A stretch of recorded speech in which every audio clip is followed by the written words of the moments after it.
مختار میں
سجاد سارے ماں قسم خدا کی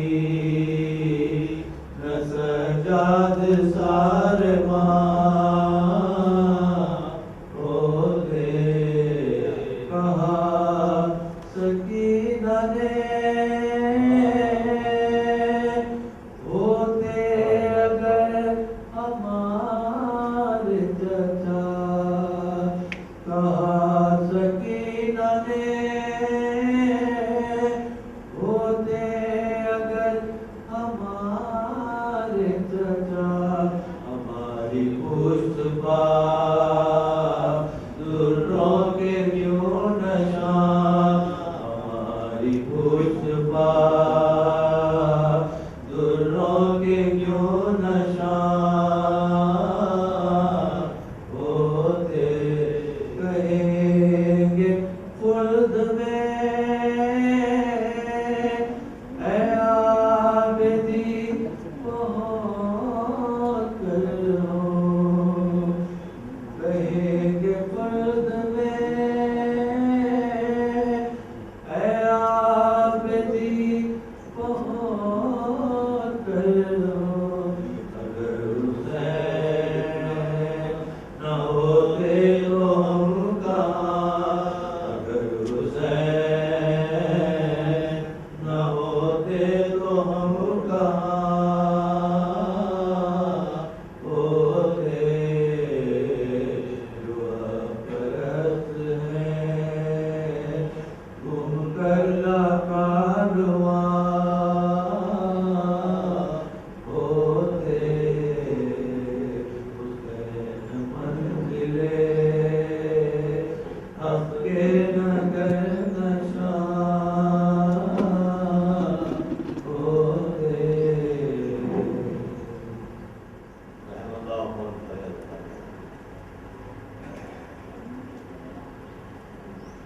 اعوذ باللہ من الشیطان الرجیم بسم اللہ الرحمن الرحیم یا من تطالع ذاته بذاته وتنزع عن مدانسة مخلوقاته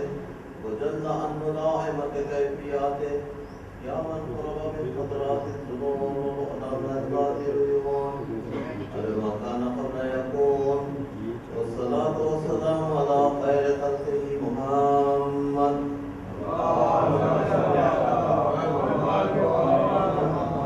النبيين وسيد المرسلين ورحمة للعالمين وآل بيت الطيبين الطاهرين المعصومين المظلومين اللہ تبارک وتعالی في كتاب المجيد والقرآن الحميد وقوله الحق خلق الإنسان من نطفة أمشاج نبتليه وجعلناه سميعا بصيرا اللهم صل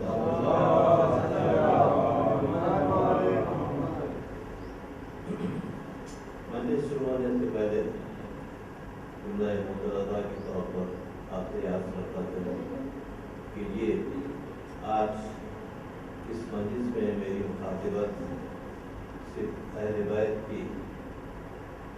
مدد کی وجہ سے اور ان کی توجہ کی وجہ سے ہوئی ہے، ورنہ میں تقریباً 2 مہینے بیمار تھا اور مجھے یقین نہیں تھا کہ میں سال مجلس پڑھ سکوں گا یا نہیں، لیکن یہ دیکھیے کہ جب وہاں سے پکار ہوتی ہے اور وہاں سے ذوق عطا ہوتا ہے تو وہ دواخانے میں رہنے کے جو میرے مقررہ اوقات تھے وہاں پر وہیں پر ہی میں نوٹس بنایا کرتا تھا اور تقریباً یہ سارے مجالس میرے دواخانے کے حصے میں ہی کمپلیٹ ہو گئے تھے۔ بہرحال آپ کے سامنے ہے، میں نے جس آیت کا تلاوت کی ہے آپ کے سامنے وہ سورہ انسان کی آیت نشان 2 ہے، اسے سورہ دہر بھی کہتے ہیں کہ ہم نے انسان کو ایک ملے جلے ظاہری ترجمہ اس کا یہ ہے کہ سننے والا اور دیکھنے والا، سمیع اور بصیر، دیکھنے والا اور سننے والا، لیکن اس کے معنی دیکھنے اور سننے کے علاوہ اس کے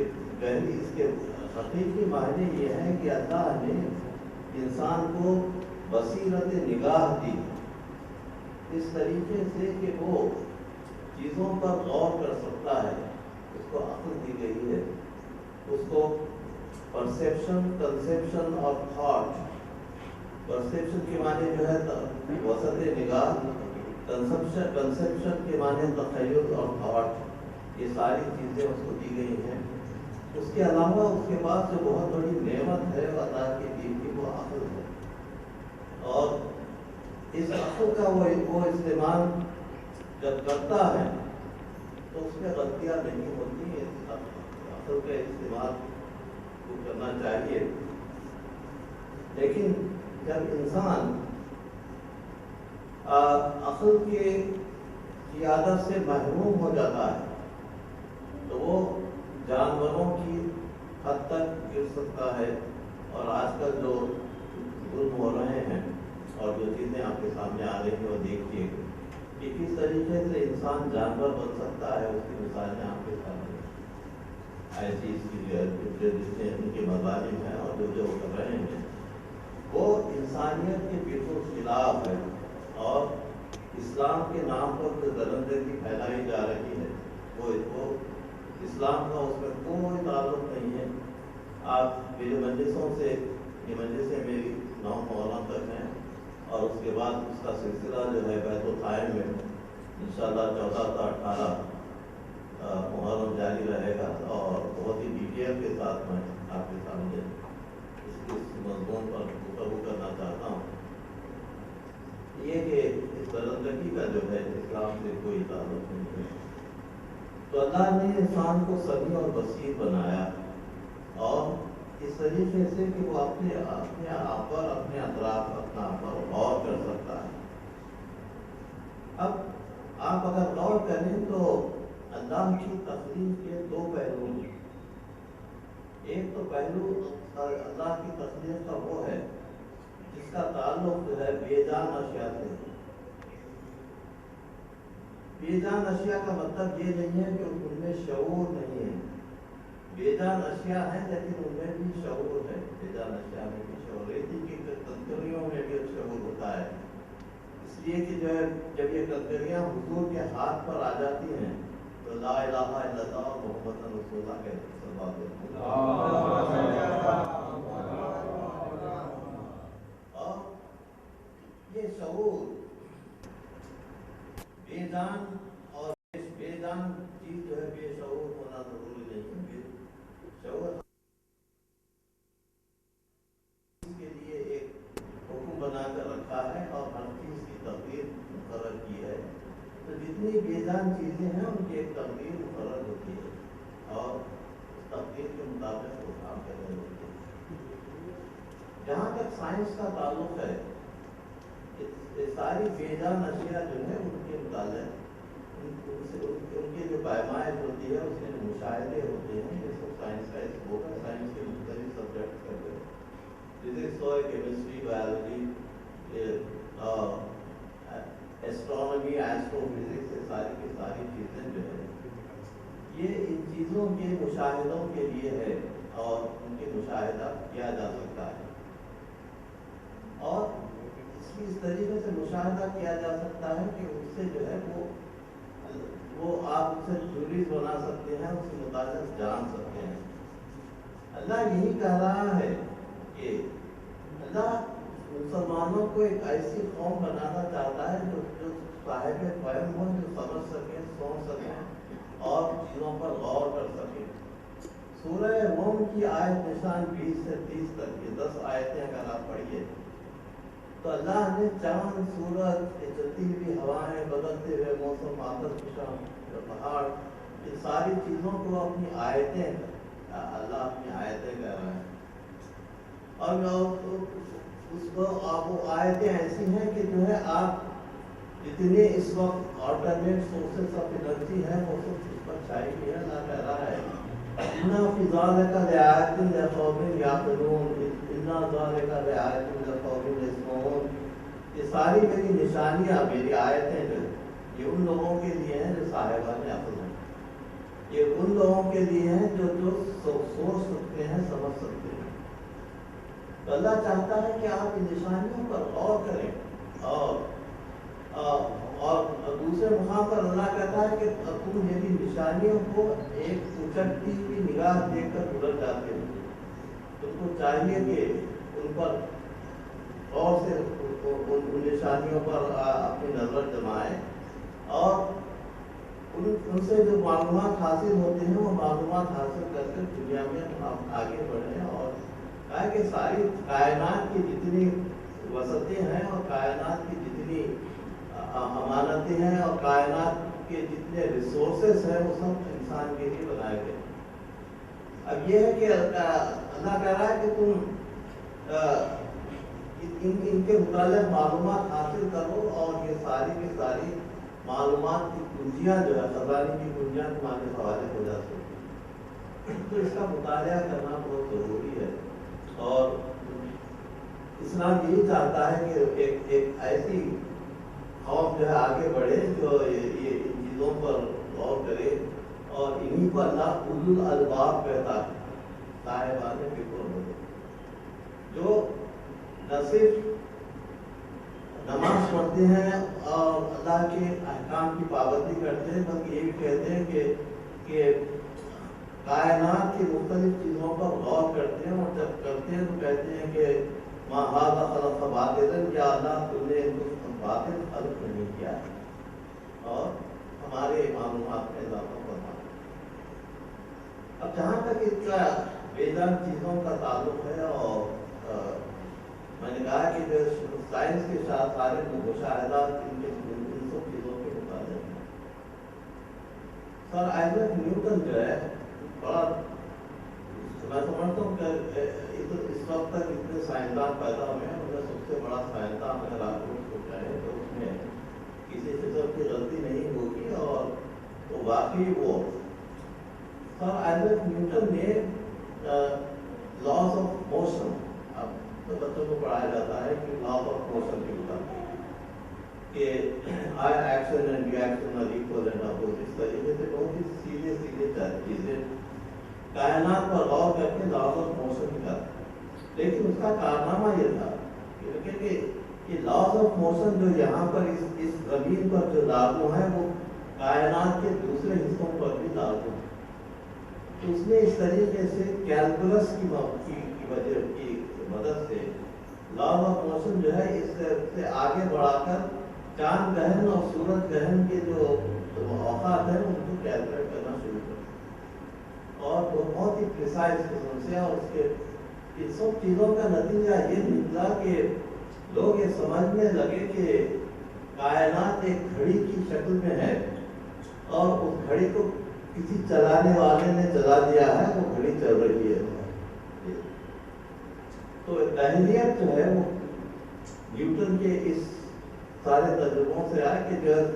جو کچھ ہے وہ مادہ ہے، اور مادے سے بڑھ کر کوئی چیز نہیں ہے، مادہ ہی اصل ہے، مادہ ہی خدا ہے۔ تو لوگ دہلیت کے قائل ہو گئے، اور لیکن یہ آئنسٹائن کا بہت بڑا کارنامہ ہے کہ اس نے کہا کہ مادہ کوئی چیز نہیں ہے، مادہ اور توانائی ایک سکے کے دو رخ ہیں، مادہ توانائی میں کنورٹ ہو سکتا ہے، اور توانائی مادے میں کنورٹ ہو سکتی ہے۔ تو یہ دراصل یہ حقیقتیں نہیں ہیں، یہ آئنسٹائن کا بہت بڑا تجربہ تھا اور بہت بڑا انکشاف تھا